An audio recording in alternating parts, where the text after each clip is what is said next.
വീഡിയോയുടെ തുടക്കത്തിലെ ഒരു ക്ലിപ്പ് കണ്ടില്ലേ? വ്ളോഗ് എടുക്കാനൊന്നും അല്ലെങ്കിൽ ഞാൻ എപ്പോഴും എല്ലാം റെക്കോർഡ് ചെയ്തുകൊണ്ടിരിക്കുന്ന ഒരാളാണ് കേട്ടോ. എന്തെങ്കിലുമൊക്കെ വീഡിയോ ഇങ്ങനെ വെറുതെ എടുത്തുകൊണ്ടിരിക്കും. അങ്ങോട്ട് പോയാലും ഇങ്ങോട്ട് പോയാലും. സ്വന്തമായിട്ടൊരു യൂട്യൂബ് ചാനൽ ഇല്ലെങ്കിലും ഞാനിങ്ങനെ ഓരോ വീഡിയോസ് എനിക്ക് സ്വന്തമായിട്ട് ചാനലുള്ള പോലെ എടുത്തുകൊണ്ടിരിക്കുകയായിരുന്നു കേട്ടോ.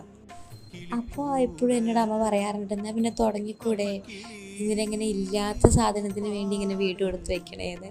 എന്നെ ഏറ്റവും കൂടുതൽ സപ്പോർട്ട് ചെയ്തിട്ടുള്ളത് അമ്മയാണ് കേട്ടോ. അപ്പം ഞാൻ വിചാരിച്ചു ഒരു യൂട്യൂബ് ചാനൽ വെറുതെ തുടങ്ങിയിടാം, എനിക്ക് എൻ്റെ മെമ്മറീസൊക്കെ ഒന്ന് കീപ്പ് ചെയ്യാനായിട്ടുള്ള ഒരു സ്പേസ് ആയിട്ട് എടുക്കുക എന്നുള്ള രീതിക്ക്. ഈ ദിവസം എൻ്റെ അമ്മയുടെ തിരുവാതിരക്കളിയായിരുന്നു കേട്ടോ നമ്മുടെ അമ്പലത്തിൽ. ഞാൻ ഇതുവരെ എൻ്റെ അമ്മ സ്റ്റേജിൽ കയറി കണ്ടിട്ടില്ല. അമ്മ ആദ്യമായിട്ടാണ് സ്റ്റേജിൽ കയറുന്നതെന്നാണ് അമ്മയും പറയണത്. അപ്പോൾ ഞാൻ പറഞ്ഞില്ലേ, ഞാനിങ്ങനെ വ്ളോഗൊന്നും എടുക്കാനുള്ള പ്ലാനില്ലാത്തതുകൊണ്ട് എൻ്റെ അടുത്ത് കൂടുതൽ ലിപ്സൊന്നും ഇല്ല. എന്നാലും എനിക്ക് തോന്നി ഇതിവിടെ പോസ്റ്റ് ചെയ്യണമെന്ന്. അപ്പോൾ ഉള്ളത് വെച്ചിട്ടൊരു ചെറിയ വീഡിയോ ഇവിടെ ഇടുകയാണ്.